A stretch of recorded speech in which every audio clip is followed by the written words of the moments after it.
As soon as I twisted the key in the door, something felt off.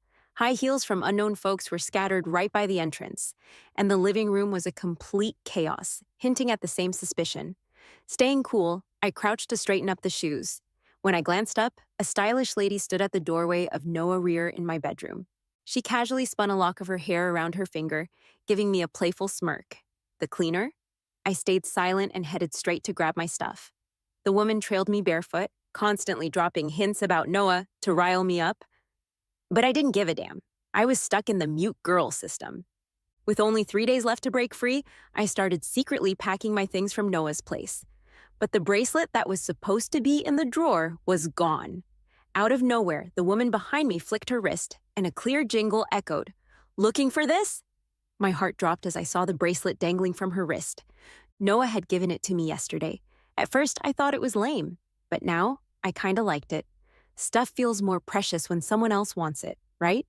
I typed a message on my phone and showed it to her. "Noah, you can keep it, but give me back the bracelet." She glanced at it, casually removed the bracelet, and said with a touch of sadness, "All right, think of it as my breakup fee from Noah." I opened my hand to take it, but the next second, she grinned and threw the bracelet high into the air. Instinctively, I used my body to catch its fall, but my back slammed into the sharp corner of the table. The intense pain had me curling up on the floor, unable to move, clutching the bracelet I grabbed at the last second. The loud noise woke Noah Rear from his sleep. "What's all the racket?" He paused at the doorway, saw me lying there pale, and mocked me. "Always the generous one, huh? I just brought Jessica over for a night and you're already jealous and fighting with her?" Jessica, the woman, clung to his arm, seeking approval. "No, I almost lost the bracelet just now, but this lady dove to save it from breaking." "Bracelet?" Noah raised an eyebrow. Squatting beside me, he tried to snatch the bracelet from my hand, but couldn't pry my fingers open. Sweat dripped down my forehead as I shook my head frantically, biting my lip. His face looked tough, and when he was mad, he seemed downright ruthless. "I told you to let go." We were at a standstill. His eyes caught my phone on the ground. Noah released me and grabbed the phone, asking, "Explain what you mean by Noah. You can keep it?" Seeing this, Jessica quickly stepped forward to show her loyalty to Noah. "She never really loved you, unlike me, who's always had you in my heart." Jessica's words hit a nerve with Noah. In a rage, Noah shoved Jessica away. She was scared of his unpredictable temper, but I was used to it, finished packing, and was ready to leave. Noah sat on the living room sofa. "Even though my brother's been dead for 10 years, I still can't compare to his bracelet, right?"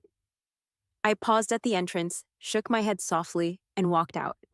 It's not about winning, but in my heart, there's never been a comparison between us. 10 years ago, I was trapped in the mute girl system.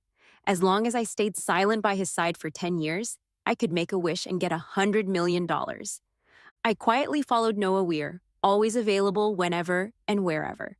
I saw him hitting up different party spots, switching women one after the other. He tried to get under my skin with these things, but I stayed silent, just like my voice.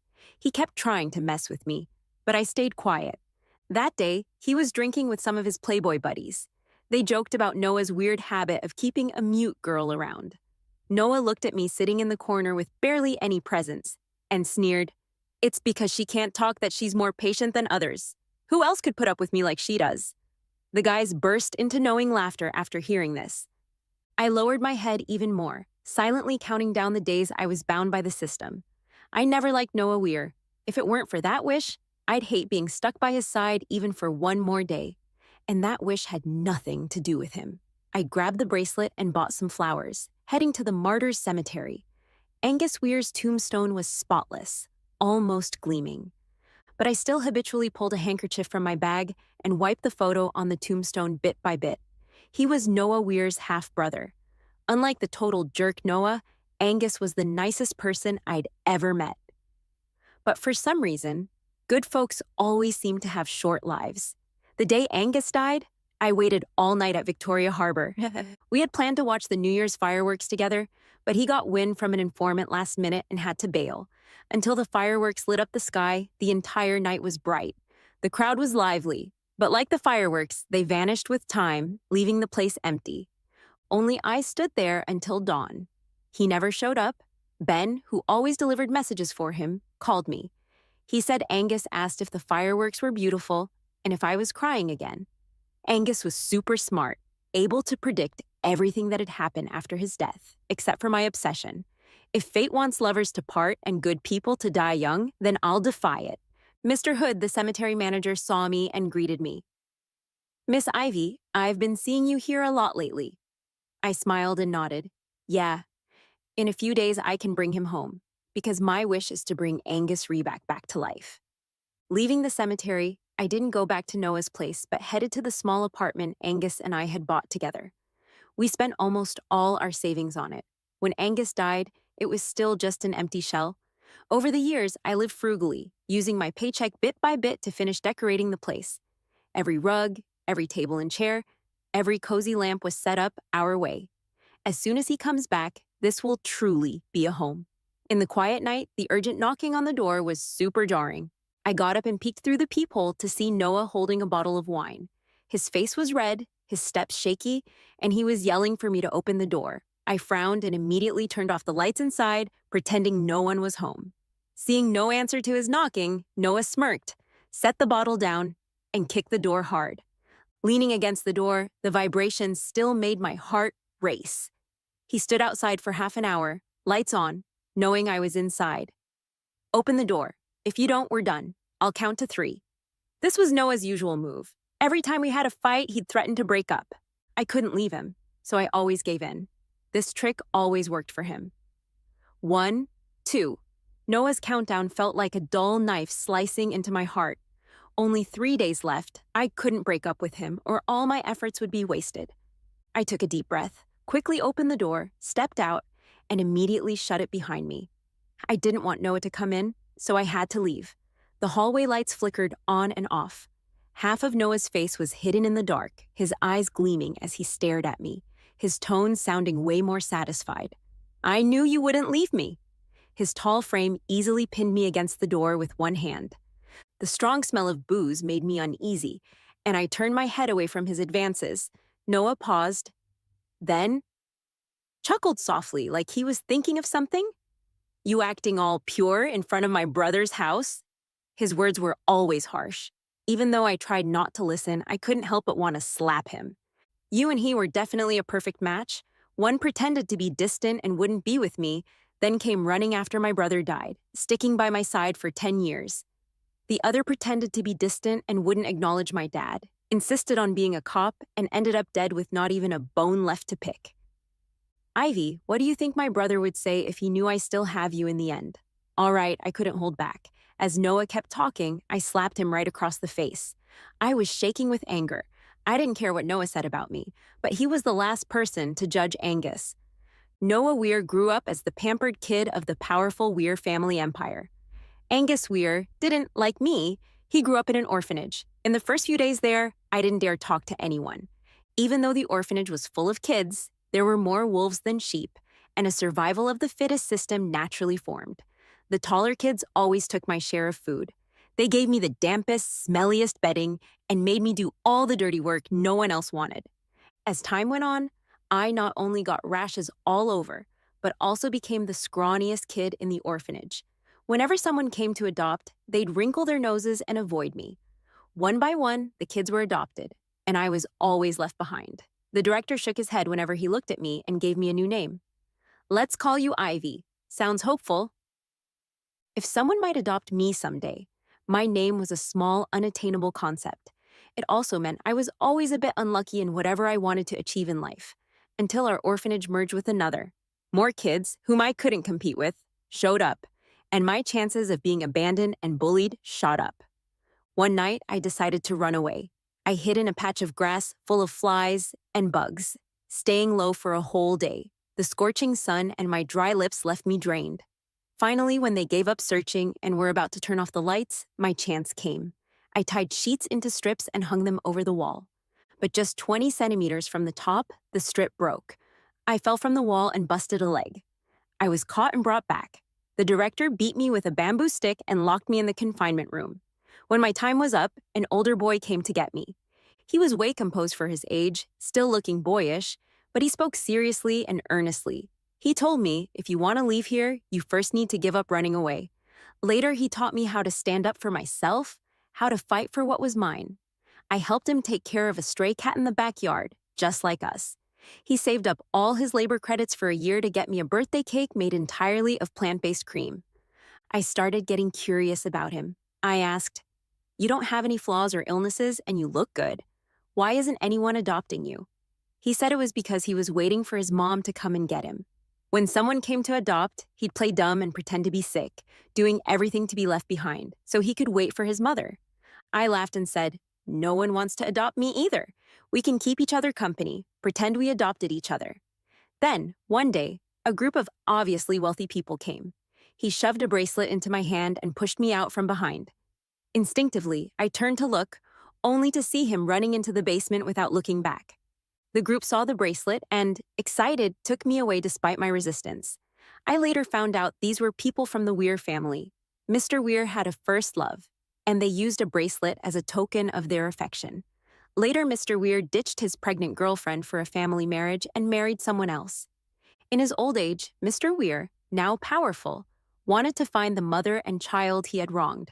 After some digging, he learned that his girlfriend had died a few years after giving birth, and the child was sent to an orphanage. They didn't even find out if the kid was a boy or a girl. The person Mr. Weir was looking for was the one who had always been by my side. That day, I learned his name was Angus Weir. He hated the Weir family and didn't want to go with them. But he also knew that with the Weir family's money and Mr. Weir's guilt, being adopted would ensure a good life. So Angus pushed me out, hoping I could take his place and be happy. But Angus was just a kid and underestimated Mr. Weir's caution. On the first day at the Weir family, they did a paternity test. The story ended with me being sent away again, Mr. Weir taking back the bracelet, and forcibly taking Angus Weir from the orphanage. If it ended there, I'd actually feel a sense of closure. Some warmth, once felt temporarily, can save me countless times during cold, dark nights. But if held in my palm all the time, it would burn through my flesh and make life unbearable. My name is Ivy, always a bit unlucky. At 19, to save up for tuition and living expenses, I took a break from school and worked at a 24-hour convenience store. That day, it was my night shift. During the shift change, my coworker reminded me, "Lately, this area hasn't been very safe. Be careful when you're alone. The alarm's under the desk." I said okay, but didn't really take it seriously. The store was super quiet late at night, only the ticking clock breaking the silence. The doorbell rang, and I instinctively said, "Welcome." It wasn't until I smelled a faint scent of blood in the air that I realized something was wrong. My nerves immediately went on high alert. Standing at the cash register, my hand was already on the alarm button underneath. A man in a dark red floral shirt, typical of local gangsters, with a big casual jacket over it, walked in. His forehead was sweaty, his hair damp, and his face pale, looking like he was in pain. He staggered to the counter and slapped down a wad of cash. "Listen to me first," he frowned, but his voice was steady. My hand stayed on the alarm, listening to what he had to say next. He looked up at me, and after seeing my face, seemed slightly surprised. I'm super sensitive to people's stares and immediately noticed he was looking at the scar on my temple. It was from when I tried to escape the orphanage and fell from the wall. Usually I cover it with my hair, so not many people see it. The man stopped talking, and after a moment of silence, he hesitantly spoke. "Ivy, what if we could meet again? When fate happens, we never know if it's a blessing or a curse. It's just meant to be." Angus and I didn't have time to catch up. The group chasing him was closing in. The storage room was hidden, so I hid him in there. The alarm under the counter was super handy. The storage room was hidden, so I hid him in there. When they grabbed my neck and asked where Angus was, I desperately pressed the alarm. The leader cursed and stopped his guy from shooting me. Once the police lights started flashing, they hurriedly left the store. I ran to the storage room and turned on the light. Angus's lower abdomen was bleeding badly, and he had already passed out from the pain. I lifted his shirt, trying to use the store's supplies to give him a simple bandage before the ambulance arrived. His body was burning hot, and besides the wound, his lean waist was covered with many old scars. In his days, he told me not to send him to the hospital no matter what. In the end, I took him home and called someone using a number he gave me. The person who came with the medical kit was Ben. He was said to be a close friend of Angus, having gone through life and death together. He skillfully treated Angus's wound, gave me some instructions, and then left in a hurry. And so Angus stayed at my place for over half a month. We talked a lot about the past we hadn't shared and the future we knew was impossible, but still hoped for. Some people, even if you see them every day, you may not be able to fully open up to them.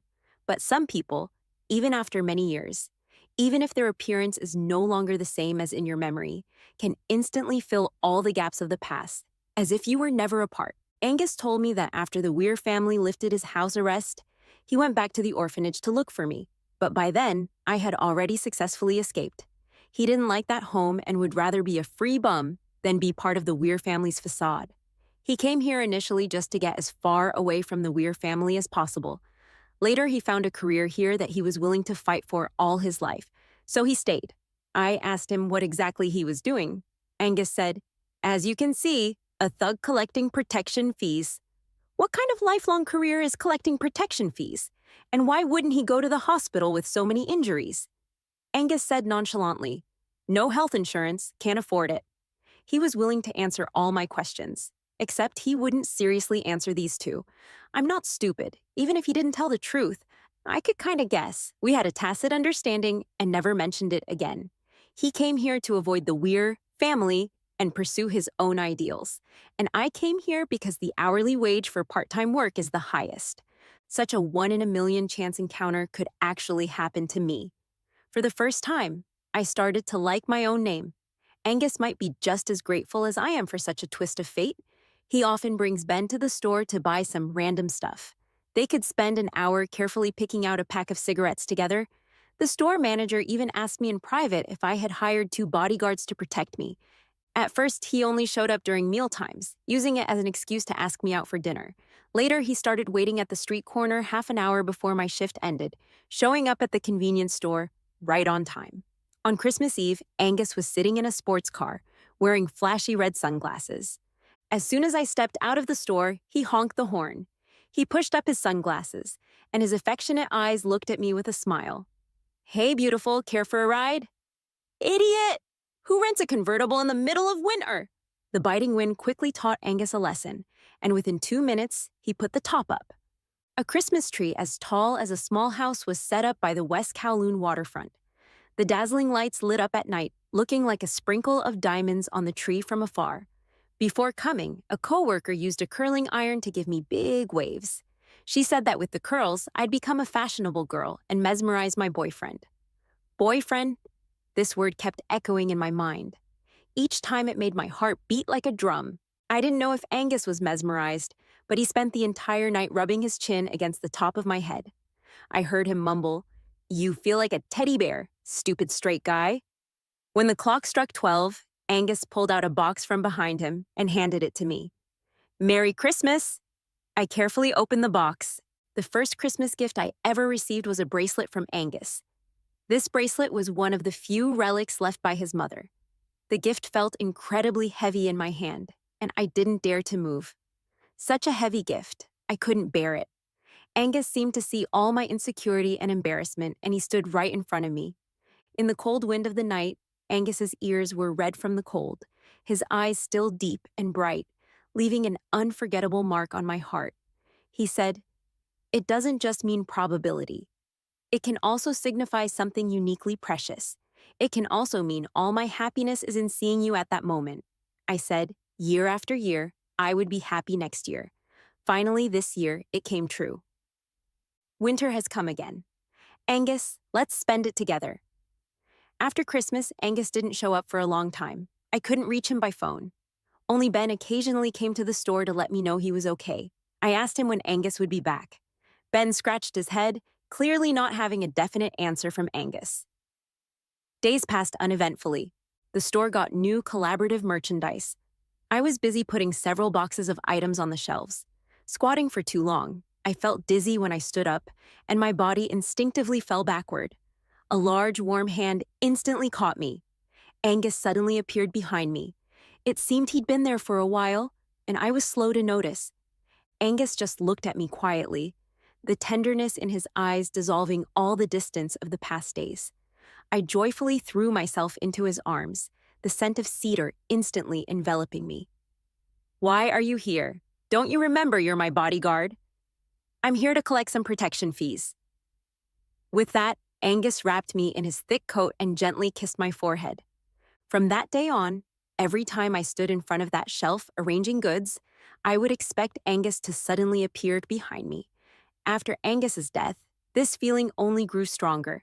Even when I stood at similar counters in other supermarkets, I had the same expectation, expecting a warm embrace, expecting the familiar scent of cedar. My 10,000 turns still couldn't bring a single fulfillment. It seemed fate had never been kind to me.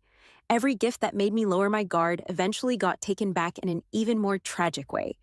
After causing a scene with Noah, I called the butler at the Weir family's old residence to have him take Noah back. He was drunk and acting out wildly. One moment he was cursing at me, the next at Angus, and then he started cursing at old Mr. Weir for being a womanizer and giving him a brother. Old Mr. Weir cares a lot about his reputation. Seeing Noah like that at home would surely make him face some consequences. After I got home, I took a half-hour shower to completely wash off the smell of alcohol from Noah. I sprayed the blanket with cedar-scented perfume. This bottle is the closest I could find to Angus's scent. I wrapped myself entirely in the blanket. A person walking alone on a winter night always needs to find some way to save themselves. This scent made me feel really at ease. That night, I slept soundly, a rare occurrence. I even dreamed of Angus from many years ago. It was on my birthday. Angus took me on a sightseeing bus. I had always said that after seeing the streets of Victoria Harbour 1,000 times, there was no need to spend money on a fancier sightseeing bus to see it again. But on my birthday, I allowed myself a bit of indulgence. His appearances were becoming less and less frequent, sometimes once a week, sometimes only once a month. Even today, when he came out to accompany me on the sightseeing bus, we couldn't sit next to each other. Angus sat in the seat in front of me. The single Bluetooth earbud in his ear was playing the same song as the other half in my ear. The sightseeing bus passed by the dazzling and dense neon lights. The prosperity of Victoria Harbour had never been related to me. A song randomly played in the earbud, the ruthless pair of lonely orphans temporarily overcoming hardships. In the sea of bitterness, at least we relied on each other. Angus's presence once made me feel as if I had some sort of connection with this world. But now, even though he was sitting right in front of me, the distance between us felt even greater than the 10+ years we had been apart. My sixth sense has always been very accurate. Later, I realized that this distance was a farewell in death. The first half of life was a separation by life, the latter half by death. If there really is sweetness after the bitterness, I truly don't know what kind of sweetness could justify this journey of hardships. The next morning, as soon as I woke up, I booked a plane ticket. I wanted to go to Victoria Harbour, to Kowloon, to that convenience store. The closer it got to the day Angus would come back, the more anxious I became. As soon as the plane landed, my phone instantly received dozens of messages from Noah. Noah felt that as his girlfriend, I should be on call all day, ready to reply to his messages anytime. I scrolled down. There were no breakup messages, so there was no need to reply. When I got on the double-decker sightseeing bus, Noah persistently called. Calling a mute. I don't know what Noah was thinking. Did you break your hand or get into a car accident and fall into a coma in the hospital? Not replying to a single message. Have I been spoiling you too much lately? I suddenly felt that Angus owed me quite a lot. For his sake, I had to put up with his foul-mouthed, crazy brother for 10 years. Noah kept talking to himself on the other end. Seeing that I was silent, he suddenly burst out, "Are you mute? Say something!" After the outburst, there was a deathly silence. Noah's short-circuited brain finally seemed to recover. He coughed lightly twice. "Remember to reply to my messages and send me your current location. I'll come find you. Even if I don't proactively send Noah my location, he'll find his way to me sooner or later, just like 10 years ago." Actually, our first meeting wasn't in the mainland. Noah's back looks a lot like Angus's. It even made me mistake him for Angus the first time I saw him. So at that time, he was standing in front of the candy shelf. My coworker quietly signaled me to look over there. "Your boyfriend is here again." I felt delighted and walked over to pat his shoulder. "Not collecting protection fees today?" When the man turned around, a face completely different from Angus's left me dumbfounded. His gaze was very different from Angus's. Noah never hid his intentions and ambitions when looking at someone. I felt uncomfortable under his stare, apologized, and turned to leave. Noah suddenly grabbed me, looking at me with great interest. Mistaken identity? Yes, I'm really sorry, sir. From your accent, you're from the north, right? I nodded, just wanting to get away quickly. I'm from the north too, and I have a brother who came here alone. Maybe you mistook me for my brother. Just as I thought there couldn't be such a coincidence in the world, Angus appeared. He rushed over and separated me from Noah, protecting me behind him, like facing a formidable enemy. What are you doing here? It was the first time I heard Angus speak so seriously. The tension between the two was thick, the air heavy with hostility. Noah leaned casually against the shelf, smiling at us. Just came to see what kind of good life my illegitimate brother is having here. He glanced at me behind Angus and slipped a business card under a piece of chocolate on the shelf. Little girl, people always aim higher. You might as well come with me. Remember to call me. Noah was born to be my nemesis. Since he showed up here, everything quietly changed. Angus's injuries started piling up, and he went out more often. I knew his tasks were getting more dangerous. The most serious time, Ben called me to go to a private hospital. Ben stood outside the ward, asking me to be mentally ready. Even though I nodded in agreement, my defenses collapsed the moment I saw the person lying quietly on the bed. Angus's face was pale, without a trace of blood, looking like he was asleep or dead. I was lost, panicking and directionless. I collapsed on the white bed cover, crying my heart out, until Ben couldn't watch anymore. He knocked on the door and said to Angus with an exasperated look, "Haven't you had enough of pretending?" I looked up in a daze, meeting Angus's triumphant eyes. I was furious with him. Joking to this extent was too much, even if it was Angus. But that time, Angus had almost died. He was severely injured and sent to the hospital, only saved from death by sheer luck. Seeing that I was genuinely planning to ignore him, Angus got a bit anxious. Any movement tugged at his wounds, causing him to grimace in pain. I sighed and gave in. Next time you're going to do something dangerous, you have to tell me and don't pretend to be dead to trick me again. I had a rough idea of what he was doing, but I couldn't tell him not to go. Angus didn't belong to just me. He was a hero who had to protect many people. Angus nodded solemnly. Then, do you have time on New Year's Eve? Yes, let's meet at Victoria Harbor. I have something really important for you. All right, see you there. On the way back from the hospital, a black car intercepted me. Noah rolled down the window and looked at me, resting his head on his hand. You never call me, so I had to come find you.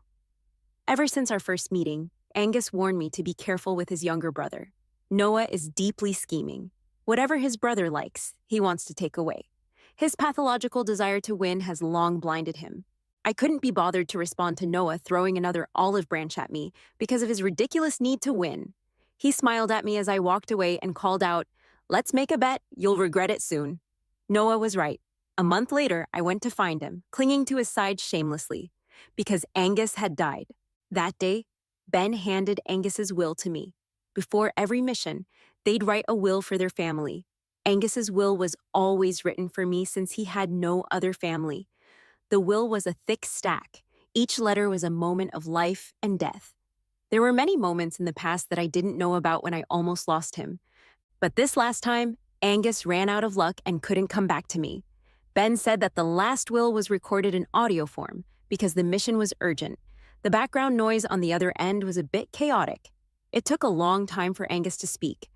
"Ivy, sorry I broke my promise again. I'm really sorry for making you worry these days. But I think when I come back this time, I can seriously tell you what I've been doing. If I don't come back, I'll tell you here. I'm a police officer. 2 years ago, we discovered that there were collusions between black market traders and drug dealers in this area. To completely eradicate them, the team sent me undercover as a low-level member. We've already taken down 4 of their hideouts, only 1 left. When this mission is over, I'll report to the team and take a good vacation. We'll go back to our hometown together. I'll pay for your tuition. I even bought a house in our hometown for you." I found the property deed tucked under the stack of wills. Angus suddenly chuckled. After all, your household registration is over there. It's hard to transfer it here. I couldn't help but laugh through my tears. By then, we'll decorate it together, buy the furniture we like together, and live together. Angus took a deep breath and said nervously, Ivy, I love you. The recording ended.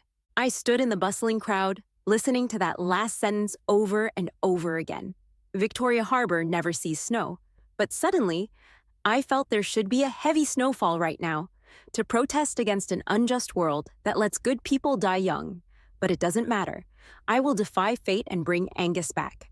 On the last day of the mission, I waited by the clock for the stroke of midnight. The pendulum swung, and midnight passed. I immediately sent Noah a breakup message and blocked him.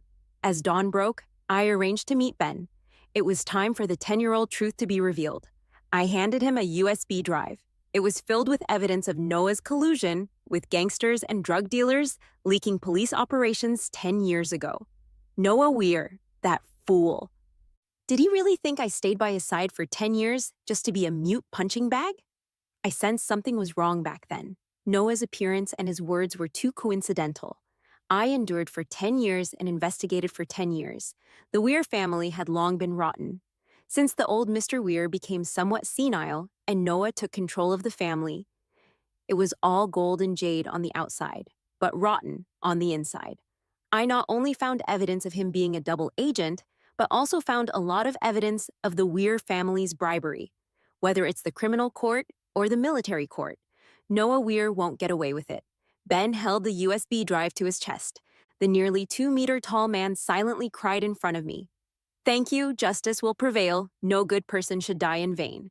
Noah Weir, that lunatic. After I blocked all his contact methods, he flew over directly to find me. He pulled the same old trick, blocking me on the street with his car. I turned to leave, but he got out of the car, took a few quick steps, and tightly wrapped his arms around my waist. Why break up? How could you bear to break up with me? Noah's breath fell on my ear, making me feel a chill. I struggled out of his embrace and turned around, slapping him hard. Noah was caught off guard. The slap made him stagger, nearly losing his balance. He covered one side of his face, staring at me in disbelief. Ivy, why? I took a deep breath and said, save your questions for the lawyer. I think you'll soon be too busy to handle it all. Noah fixated on a strange point. He barely listened to what I said and instead rushed over, grabbing my shoulders excitedly.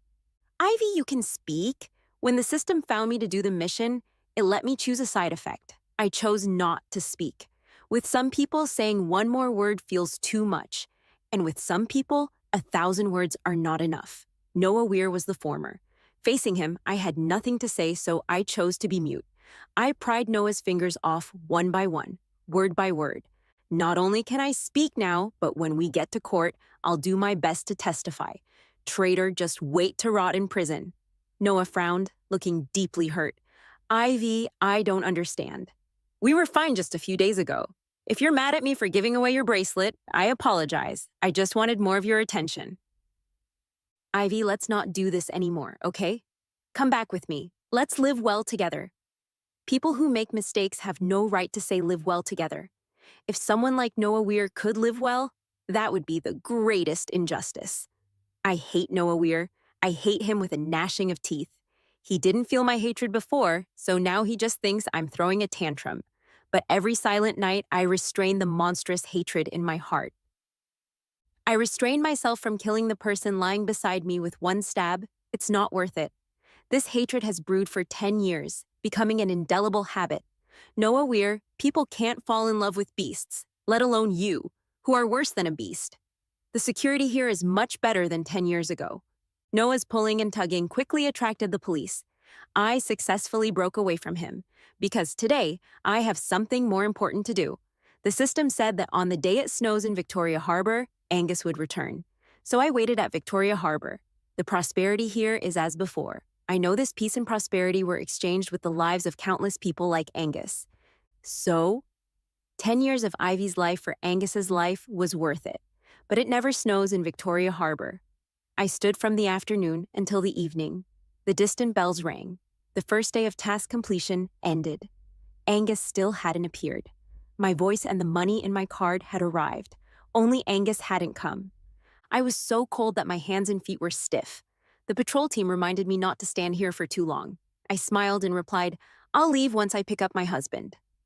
Angus Weir, you said it. Once the task is over, you'll take a long vacation and come back with me. You also said we would renovate the house together. Now I've already finished decorating the house. I guess you'll like the color we painted the walls. If you prefer it here and don't want to go back north, that's fine too. I'm very rich now. I have 100 million, so much money. Buying another small flat here wouldn't be bad, right? Angus, I miss you. I temporarily settled down here. Every day I would take a walk by Victoria Harbor, hoping that each person I passed by would be him. The weather gradually started to warm up. Not to mention snow, even rain became rare. But life must go on. I didn't want Angus to come back to find me sick and listless. I walked with my head down through the bustling streets. When I looked up, it was a clear, cloudless day. It didn't matter. I was very good at waiting. Whether it was 10 years or several decades, it didn't matter. As I turned the corner, a boutique I had never seen before caught my attention. The store was beautifully decorated in a Danish style. At the entrance, there was a small snow machine.